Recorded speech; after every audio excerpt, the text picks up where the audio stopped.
pense qu'il y a une urgence et que c'est maintenant et pas plus tard. Je pense que c'est grave. Que nos vies valent mieux que l'argent. Je pense que c'est très important d'être là. C'est important qu'on se mobilise tous pour cette cause-là. Il faut montrer qu'il peut y avoir une autre façon de vivre, tout simplement.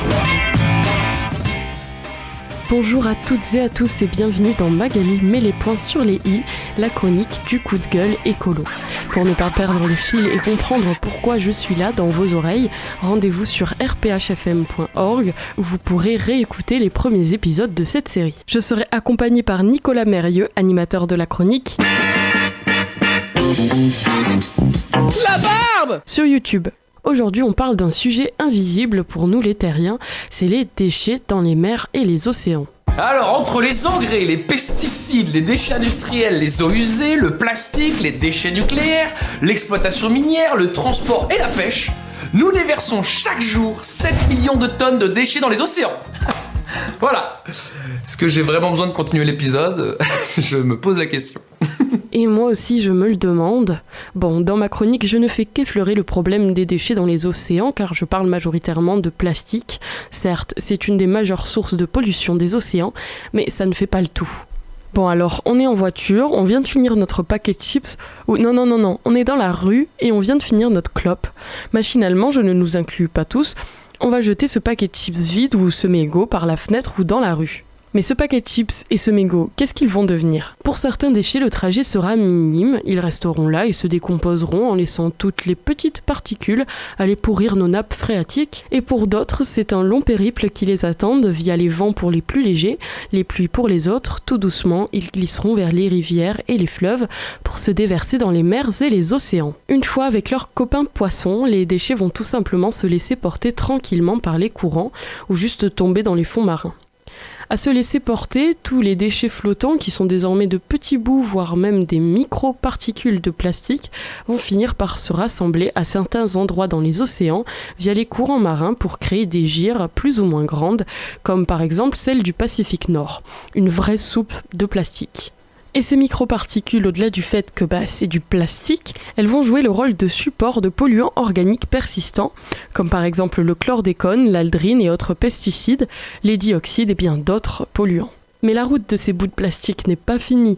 Évidemment, ils sont dans l'eau ces déchets, avec les poissons, et ces derniers vont alors, par inadvertance, confondre avec leur nourriture ces petits bouts de plastique tout mignons qui arrivent dans leurs estomacs pour finir dans le nôtre. Une étude a été menée analysant les selles de 8 personnes originaires d'Europe, de Russie et du Japon, et des microplastiques ont été trouvés chez chacune de ces personnes.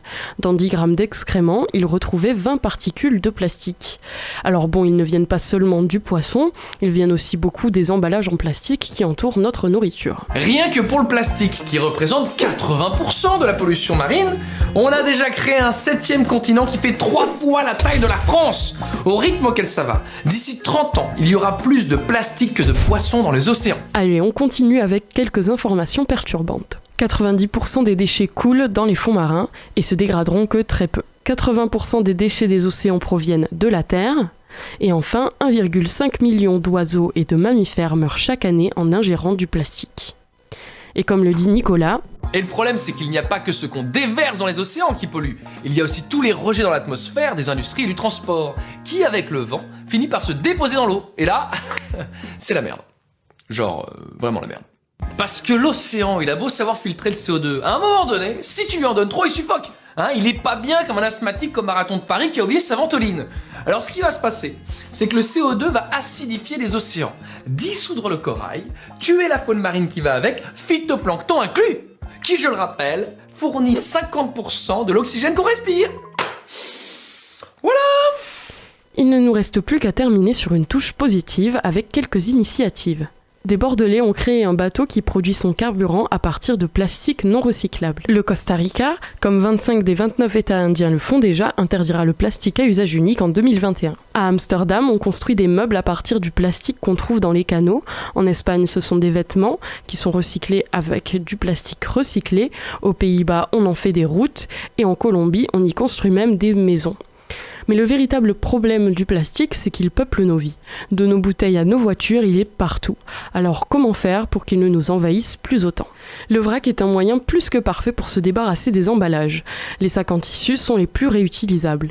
Et ne jetez plus vos pots en verre, ils vous serviront à stocker ce que vous aurez acheté en vrac. Vous pouvez faire attention, pour ce que vous n'achetez du coup pas en vrac, que ce ne soit pas suremballé, du genre 3 emballages pour un pain au chocolat. Quand vous allez chez le boucher, le fromager ou n'importe où, vous pouvez prendre une boîte réutilisable pour éviter un emballage de plus.